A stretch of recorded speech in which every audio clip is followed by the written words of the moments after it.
Welcome back everybody, DestinysJesus here. In this video I'm going to be covering what I learned from FNCS week 1.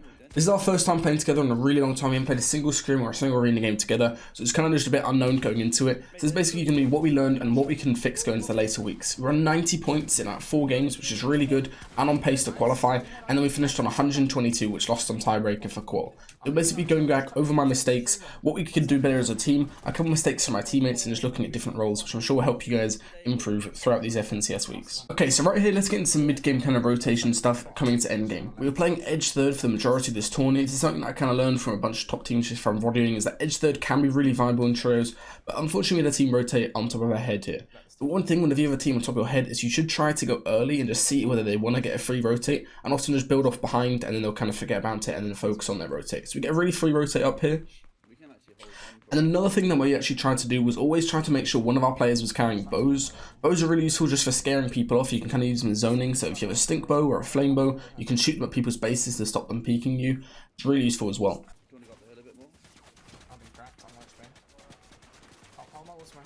Okay, so right here we get beamed and we're a little bit shambles just because I should have covered my angles on the left hand side there as we come up the hill. But now we're in this position, and because of that early rotate that we did earlier, you can see we've got a really good opportunity to hold the teams that are actually behind us and hold those other teams on edge. So we get some tags on this other team, and we to just grief them with flamebow for a second, and then we realise the team trying to rotate on top of head. Go for a double let it down, easily could have harpooned this guy down as well if you went a layer above, and then get really free loot, and then from there we're pretty stacked going into the end game. This is just something small that I learned from watching a bunch of Cash Cup replays from a bunch of top teams, is they always try to use first moving in wood. This basically means that you're going to have more hard mats later on. If you go through all of your brick or metal, let's say on first moving, then you're going to be tarping in wood later on, and when teams need those refreshes, which are really crucial later on, then they're going to try to fight for you. So right there, as soon as you get sprayed in your wood, you can swap over to hard mats and you'll kind of stop being sprayed, and then you can just keep rotating with all the extra hard mats that you saved from earlier. This is probably the best way that you can actually go down a layer end game. So right here you can see the team on the bus. So I just rotate my ramps twice, then I flip us down and we're in a completely protected layer. I've covered off all the angles to my teammates, and then again I can continue to use wood. I realize left hand side is dead side, there's nobody over there because we were on that front side of storm, so I can just completely not cover off my left hand side and go through even more wood, and now my teammates can give me all their hards that they've been saving. So right here we're kind of in the climax of the game. It's on the final zone in a second here, and we actually all get gas can down at the same time, so I kind of just let it play and then talk about what we could have done differently afterwards.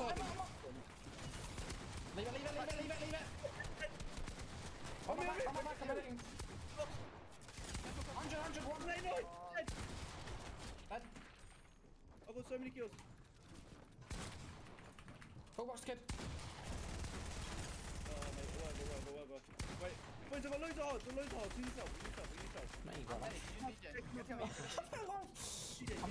Okay, so right there, Archie said he has loads of hards, which means he should have probably been the guy tarping or dropping remats. This means that we could have got up a high layer, realised he's pulling up a hill, and instead of fighting these teams, we could have guaranteed got like a top 3 or a top 2 here if we just went through all of his hards. Instead, he went way too aggro and kills, which is fair enough because we were in a really clustered spot. If we just kept on tarping all those hard mats that we had, we'd have guaranteed a top 2 here, which would probably be way better placement than all the kills that we got at the end. 189. I'm dead. So right before this tournament actually started, this is something I'd recommend doing for everybody, is basically VODing a top team that lands at the same drop spot as you, so you can basically just copy their strats off one, whether it's being efficient or whether it's backup plan. So right here, I've VODed iDrop, Kinzel, and Wakey, who had a really good DreamHack extra where they got first place with some insane games, and this is what they do if Holly Hedges was over contested. They land over here towards his Viking house, occasionally getting the H house as well to the north, and then they'd go into Holly Hedges and push in. So you can see here we actually push in with really insane loot, basically get everybody near full HP, and then we're able to push in a third party, all the teams still fighting. Nice, chill, there's still a team on heights. Chill, everybody chill. They're not on the panel. Dead. Nice, chill, we got everything. Okay, so right here you can see that actually we actually get a knock on the team that was on high ground since we pushed in to kill the other team. And now in this position here, I'd really recommend that you take as much time as possible. Try to get all your teammates to the fullest HP, so none of you go down. You don't have to worry about rebooting, and you can basically get everybody to max HP. And then you want to sync some kind of high ground take or some kind of play in a second here. I can ramp out. I've got a lot of mats. Take some mats, bro. Arch, need mats. I've got like 220. Take 100 metal. We can all ramp out different directions and then go up, yeah?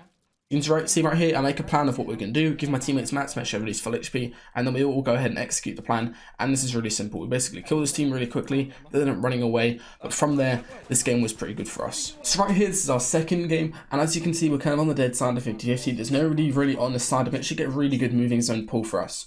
It pulls completely through the dead side, so we can rotate really freely, just like so, and that basically means that we're going to get to front side really easily. Now, I actually made a really big mistake here because I thought low ground was free for this portion of the zone, which it was. That doesn't mean low ground's going to be free later on. That means a lot of teams that are going to be slightly shambles or maybe just trying to pepper rotate are going to use the dead side and are going to follow our top, and that can lead to some really big problems. So right here, we should just be focusing our rotate, trying to stay towards front side, maybe even get up a few layers as well, and to getting beamed while my teammate was trying to come for that. Try to kill the height guy, which completely is irrelevant, especially because we're playing low ground here. Because how shambles we were, we had to actually dropping minis on backside. Now our team started rotating alongside us, which meant that we all got split in a second here. I should have come really clearly that we should all get up a few layers and then just start tarping. Instead, Archie's still low ground while I got up a few layers. He's left trying to fight on backside while me and Matt actually go towards front side. And again here, I get really greedy for a kill in a second, which ends up costing us this game. I get a wall on the guy, go for an edit, hit a max damage pump of 34 headshot, which is like what we like to see, and then we're really scuffed here. We all end up on backside, end up dying to Storm basically, and I'm left to clutch up solo, which doesn't go too well.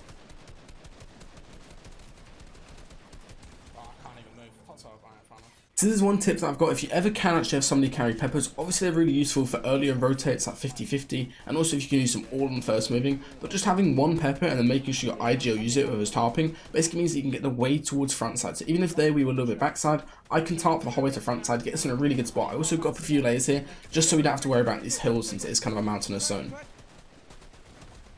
Now we're in a position on the front side really early. We've got a lot of time to actually go for refreshes, and we need the Storm Surge this game because how stacked it was. So actually go through here, we're able to get a load of elims. Archie basically just hops in the box and gets 2 kills, which means we're really stacked. Now, as you can see, it's actually pulling off the mountain, and because we're on a high layer here, you can see there's a very good chance of us going for a high ground. It's something I'm thinking about, and Archie actually calls it in the seconds here. So as we're tarping forward, I'm basically making all this extra room on towards the front side of the zone, just basically moving forward as much as possible.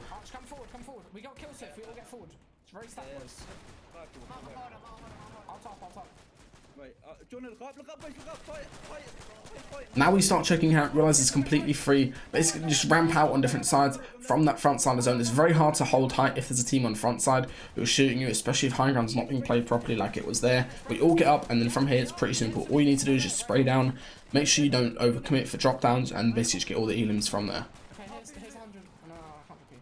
Just chill, wait for his end, I might go back. Okay, I've no mats. It goes down. Archie, I'm coming to your layer, just don't die. I'm on Arch. Spray him so he's got a drop. This is such a free game. Do we have heal off? Oh, no, look at it. It's getting hot. Stop shooting, I'm dropping. They're fighting here. Yeah, they're in Storm, they or not? I've got 260 bullets. I'm like 0 mats, stop spraying me out. Spray that kid, he's got a lot of mats. Spray that. Wait. Fire another one. Hey mate, he's stuck in the tree, underneath. Nice. So all we do very simply is just keep spraying the entire game. Nobody really drops down for any pump shots. We just try to get kills with AR, like we do here. And then at this point, I'm starting to think about heal off, especially because we're coming in towards the night zone. I harpoon the mid kit, give it to my teammate so he can guarantee heal off and kind of guarantee us the win. If you need on the med kit, pop it if you want. Archie, you don't die, you'll heal off, bro. I got drops. He's got no man. I think he's got no build. 100 on the red skin.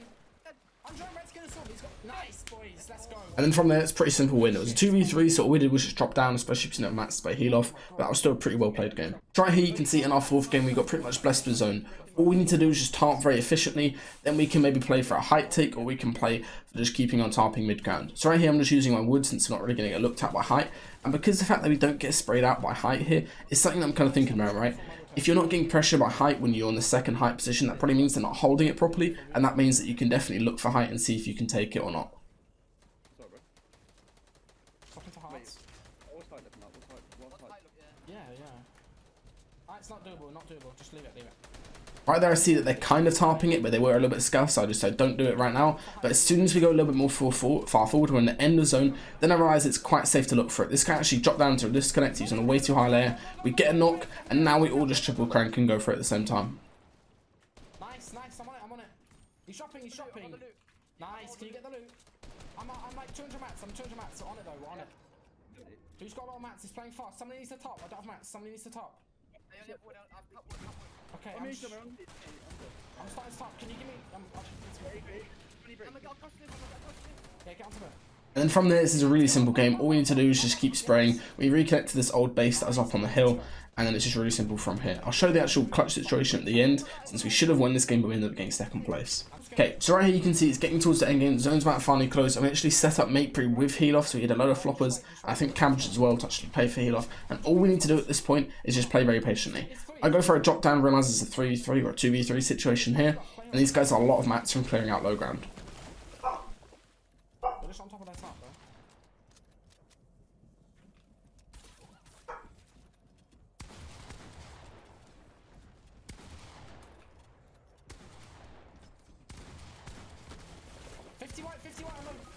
I make sure to not give it my siphon after get that white tag, and these guys actually had Chugcan and an insane amount of heal off.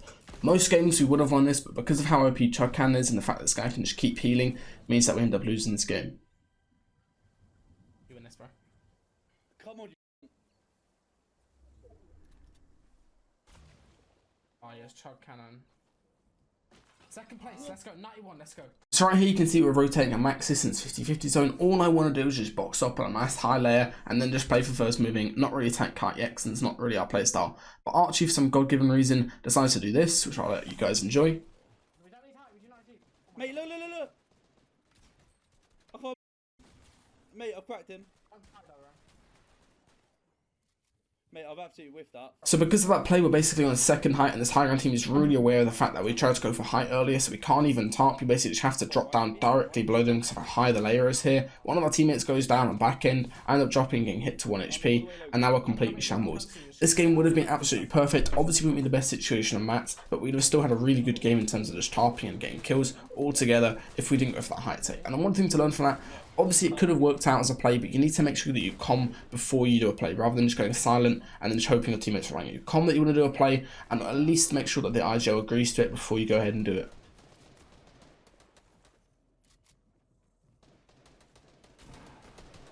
I don't even know what this is. I couldn't pick up this pump here. I went in replays and it was like floating above me, so I don't even know if it was there.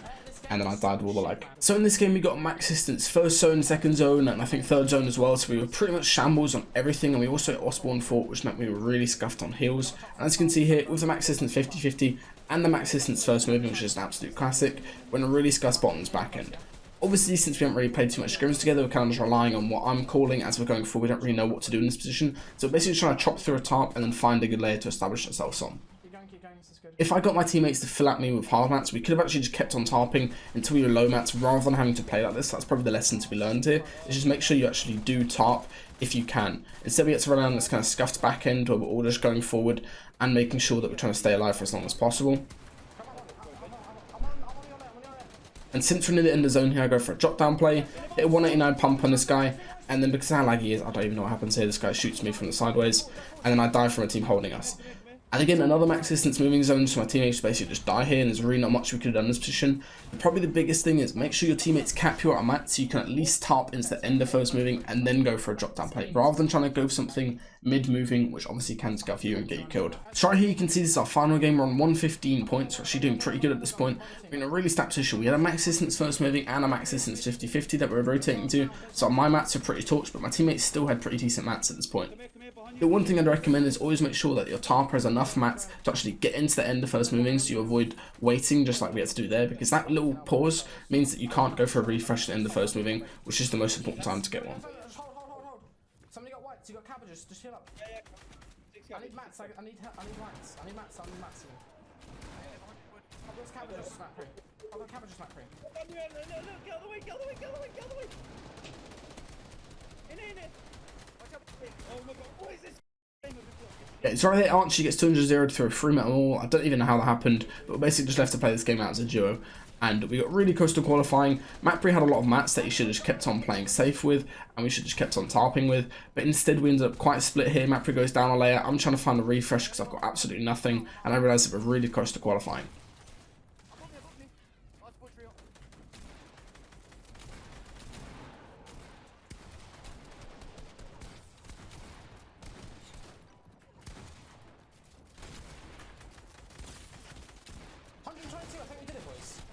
And then right there, if I got that kill, we would have qualled. But we don't really talk about that. 9th place, 122 points. Pretty unfortunate losing out on a tiebreaker, but 100% next week we can do a lot better. We just need to make sure that we play some scrims this week, practice more as a team, and also fix some mistakes I've covered in this video. As always, I hope you guys enjoyed this video. I'm going to be doing a lot more of these throughout all the FNCS weeks and also the cash cups coming up. But hopefully sticking with the same show so we can kind of fix some mistakes. And also I hope you guys enjoyed me playing with Princess Felicity Fish since it is the God's game.